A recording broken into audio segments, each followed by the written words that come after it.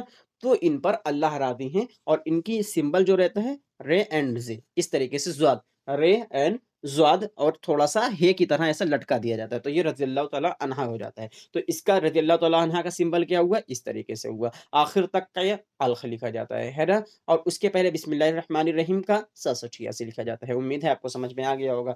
اب ایک آتا ہے رے اور ہے، رے ہے پورا نہیں لکھا جاتا، ایسے کر کے روک دیا جاتا ہے نا، اس طریقے سے کہا جاتا ہے، ایسے کر کے ایسے روک دیا جاتا ہے، تو یہ کیا ہو جائے گا؟ رح ہو جائے گا۔ اس کو کیا بولتے ہیں؟ رحمت اللہ تعالی علیہ۔ اس کا جو سمبل کیا بنتا ہے؟ وہ اس طریقے سے بنتا ہے۔ اس کے معنی کیا ہیں؟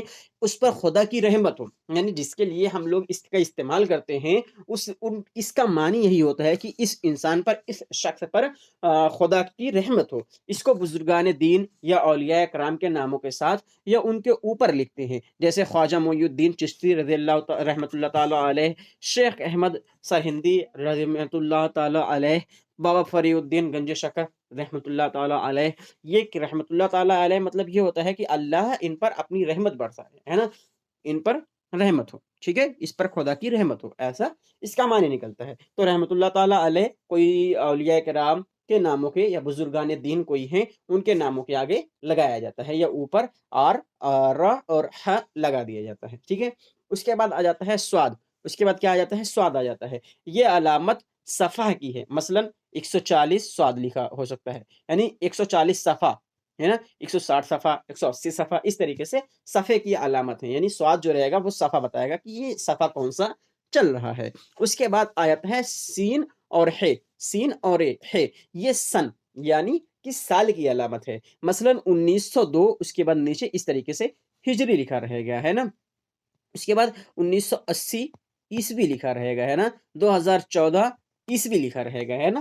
تو یہ کیا رہے گا؟ یہ سن ہے، سن کیا ہو، یہ جو لکھا رہتا ہے اس کے نیچے جو رہے گا وہ کیا رہے گا؟ یہی سن بولتے ہیں۔ سن کو ہم لوگ جب لکھتے ہیں ایسے کر کے اس طریقے سے ایسے لکھ دیتے ہیں، تو یہ کیا ہوتا ہے؟ یہ سن کا سمبل ہے، یعنی یہ سال بتا رہا ہے، ٹھیک ہے۔ اب یہ ہجری اور عیسوی یہ دونوں الگ چیز ہے، لیکن یہاں کا مقصد، یہاں پر 1902 لکھا ہوگا، کچھ لوگ یہاں پر کہہ رہے ہوں گے کہ 1902 کہاں سے آ گیا، ابھی 1400 میں ہم لوگ ہیں نا، لیکن یہ صرف اس وجہ سے لکھا ہے کہ آپ کو بتایا جا رہا ہے کہ سن اسی پر لکھتے ہیں۔ امید ہے آپ کو سمجھ میں آ گیا ہوگا۔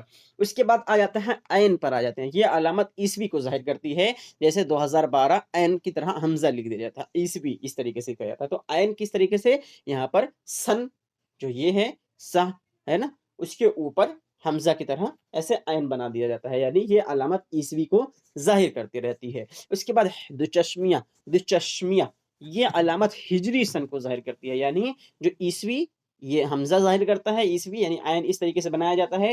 اس کے بعد جو رہتا ہے وہ کیا کرتا ہے؟ وہ سن کون سا رہتا ہے؟ ہجری سن رہتا ہے۔ اور ہجرت کب سے شروع ہوتی ہے؟ جب حضور اقدس صلی اللہ تعالیٰ علیہ وسلم مکہ چھوڑ کر مدینہ گئے تھے، تب سے ہجری شروع ہوئی ہے۔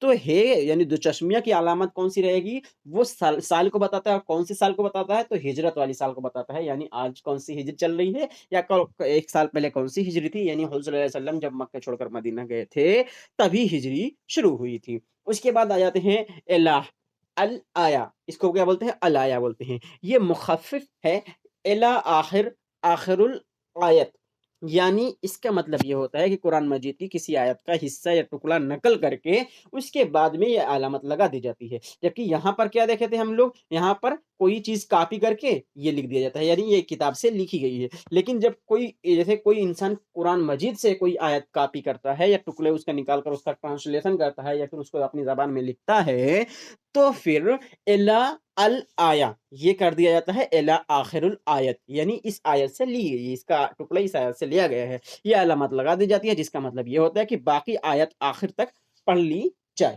باقی آیت آخر تک پڑھ لی جائے، یعنی اسے آگے بھی آپ آیت پڑھ سکتے ہیں، اور یہ کس طریقے سے قرآن مجید سے لی گئی ہے۔ امید ہے آپ کو سمجھ میں آ گیا ہوگا۔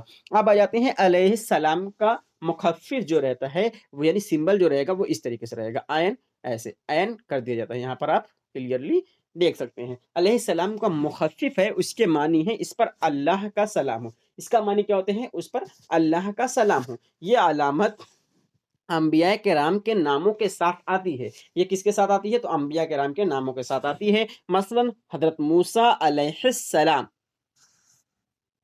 حضرت موسیٰ علیہ السلام آیا ہے، اس پر اللہ کا سلام ہو، اس پر اللہ کا سلام ہو، اس کا معنی کیا ہوتا ہے؟ ان پر اللہ کا سلام ہو۔ حضرت موسیٰ علیہ السلام، حضرت ابراہیم علیہ السلام، یہ سب کیا ہیں؟ یہ سب اللہ کا سلام ان پر ہو، اس کا معنی یہ ہوتا ہے، اور ان کی علامت اس طریقے سے عین کی طرح ہوتی ہے۔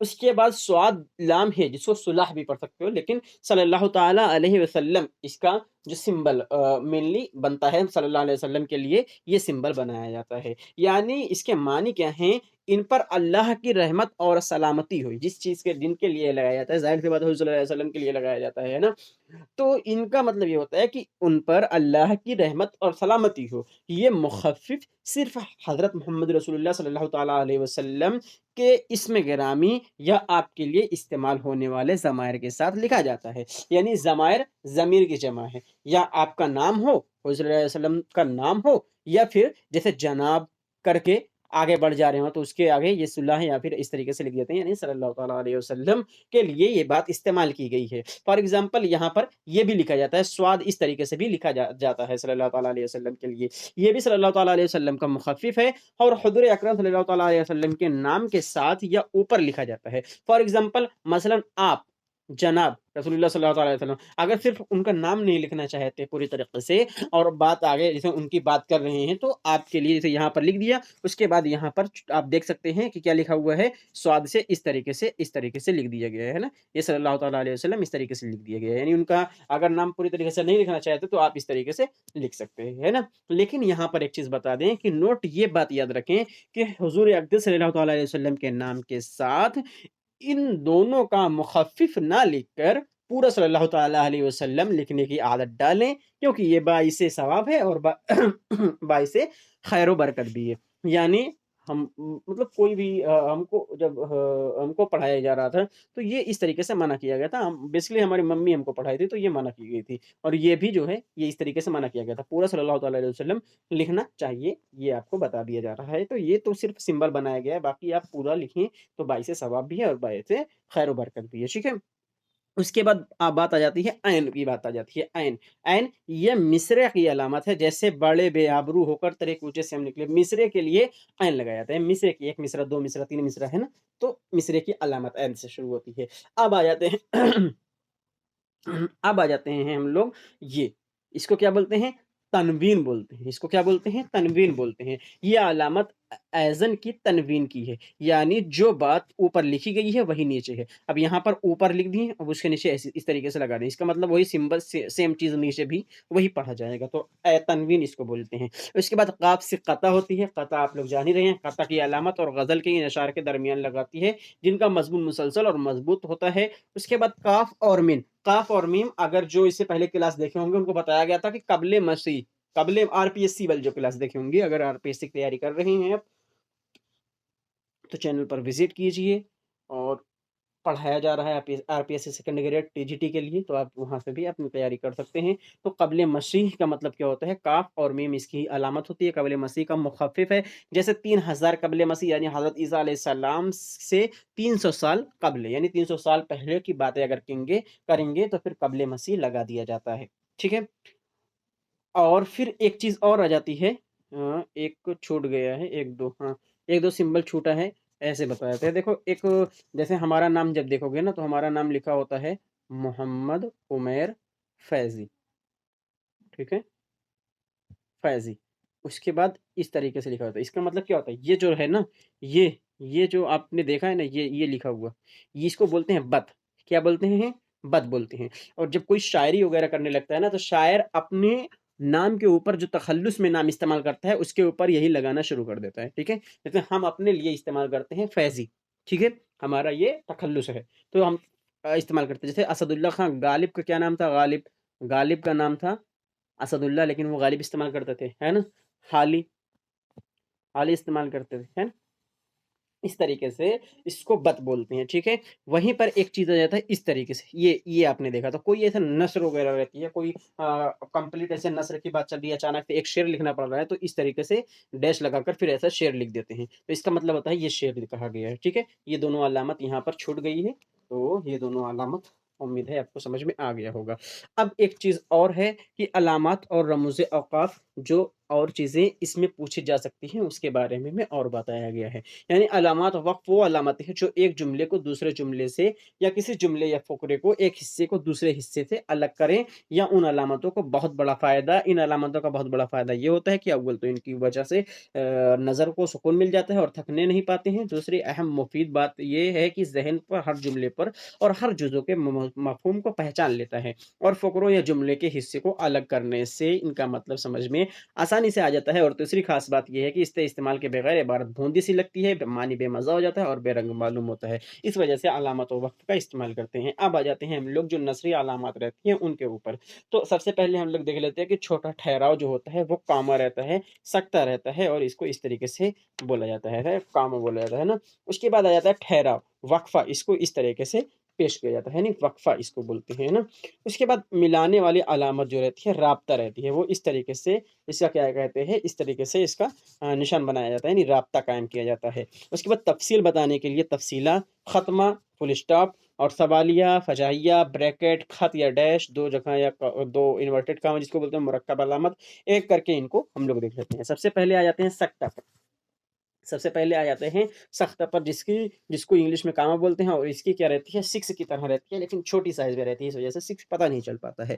تو یہ کس طریقے سے ہوتی ہے، ایک ہی قسم کے کلمے یا ایک ہی قسم کے کلمے یا ان تین کیا رہے گا، یا ان تین یا تین سے زیادہ لفظوں کے بیچ میں جو ساتھ ساتھ استعمال کیے جاتے ہوں، آخری دو لفظ کے بیچ میں حرف عطف یا اور آتا ہے، جیسے لکھنؤ، الہ آباد، ہے نا، بنارس، بجنور، گورکھپور، یو پی کے بڑے شہر۔ اب اس کا مطلب کیا ہے، اب اس کا مطلب سمجھ لیتے ہیں۔ دیکھو سختہ مطلب کیا ہوتا ہے، سختہ مطلب یہ ہوتا ہے کہ اگر دو چیز ہم لوگ ساتھ ساتھ استعمال کر رہے ہیں، چاہے تین چیز ہو چاہے چار چیز ہو، ہے نا، تو لیکن اب اس کے لیے ہم لوگ استعمال کر رہے ہیں تو بیچ میں کیا کرنا پڑے گا، ہم کو کاما اس طریقے سے لگانا پڑے گا، کاما لگانا پڑے گا، جس سے یہ ہوتا ہے کہ ہم کو ٹھہراؤ، جیسے الہ آباد ایک الگ چیز کے بارے میں بیان کیا جا رہا ہے، بنارس ایک الگ چیز کے بارے میں بیان کیا جا رہا ہے، بجنور الگ چیز کے بارے میں کیا جا رہا ہے، اور گورکھپور الگ چیز کے بارے میں، یو پی الگ چیز کے بارے میں کیا جا رہا ہے۔ تو اس کا مطلب یہ ہے اگر ہم لوگ اس میں کاما لگا دے رہے ہیں تو وہ ڈیش پتہ چل جا رہا ہے اور ہم کو سمجھ میں آ جا رہا ہے کہ یہاں پر ہم کو رکنا ہے، یہاں پر معنی بدل رہا ہے نا، سمجھ میں آ گیا؟ ٹھیک ہے۔ فار ایگزامپل اور کچھ دیے جیسے بابر بہت عقل مند ہے، عقل مند، وسیع نظر، ہمدرد، نیک اور بہادر بادشاہ تھا، ہے نا۔ اس طریقے سے دیا گیا کہ بابر ایک کوئی ایسا امیجنیشن نام لے لیا گیا ہے کہ بابر بہت عقل مند اور وسیع نظر اور ہمدرد، نیک اور بہادر بادشاہ تھا۔ بڑے جملے کے درمیان جیسے میں گھر سے اسکول گیا، اسکول سے اسپتال پہنچا، اب گھر واپسی جا رہا ہوں۔ اب ان لوگوں کے بیچ میں کیا کاما لگا دیا گیا یہاں پر، اور چھوٹا جملے میں بابر بہت عقل مند، اس کے بعد کاما وسیع نظر، ہمدرد، نیک، ہے نا، یہ سب کاما لگا دیا گیا ہے نا۔ اب میں گھر سے اسکول گیا، پھر کاما لگا دیا، ہاں یہاں پر رکنا ہے میرے کو، اسکول سے اسپتال پہنچا، پھر کاما لگا دیا، اب گھر واپسی جا رہا ہوں، پھر کاما لگا دیا، یا پھر ڈیش لگا دیا، ٹھیک ہے۔ امید ہے آپ کو کاما کا جو معنی ہے، جس طریقے سے کاما کا استعمال کیا جاتا ہے، آپ کو سمجھ میں آ گیا ہوگا۔ اب آ جاتے ہیں وقفہ پر، جس کو بولتے ہیں سیمی کولن بولتے ہیں۔ اب اس کو کیا بولتے ہیں، سکتے سے زیادہ ٹھہرنے کی ضرورت پڑے تو اس کو وقفے، سکتے سے جو سکتا ہے ہمارا، سکتے سے زیادہ ٹھہرنے کی ضرورت پڑے تو وقفے کا استعمال کرتے ہیں۔ جملے کے لمبے لمبے اجزاء کو ایک دوسرے سے الگ کرنے کے لیے سکتے کی جگہ وقفوں کا استعمال ہوتا ہے۔ فار ایگزامپل تم روئے، فار ایگزامپل کیا ہے، تم روئے اور ہمارا دل بے چین ہوا، ہے نا، تم روئے اور ہمارا دل بے چین ہوا، اس کے بعد کیا لگا دیا گیا، سکتا، مطلب زیادہ دیر تک یہاں پر رکنا ہے۔ تمہاری انگلی میں کچھ ہوا، ہے نا، تو ہمارے دل پر چوٹ لگی، پھر یہاں پر رک گیا۔ تمہاری انگلی میں اگر کچھ ہوا تو ہمارے دل کو چوٹ لگی، اس طریقے سے، ہے نا۔ مصیبتیں ہم نے جھیلی، تکالیف ہم نے بھی جھیلے ہیں، ہے نا، ایسا کہہ سکتے ہو۔ یعنی جہاں پر زیادہ دیر تک رکنا پڑے اس کو سیمی کولن کہتے ہیں، ٹھیک ہے۔ سکتہ کس کو بولتے ہیں، جہاں پر تھوڑی دیر جہاں پر بہت زیادہ دیر کے لیے رکنا پڑے اس کو وقفہ بولتے ہیں، ٹھیک ہے۔ اب رابطہ کی بات کر لیتے ہیں۔ رابطہ اس کا ٹھہراؤ وقفے کے ٹھہراؤ سے بھی زیادہ ہوتا ہے، یعنی ابھی تک ہم نے دیکھا کاما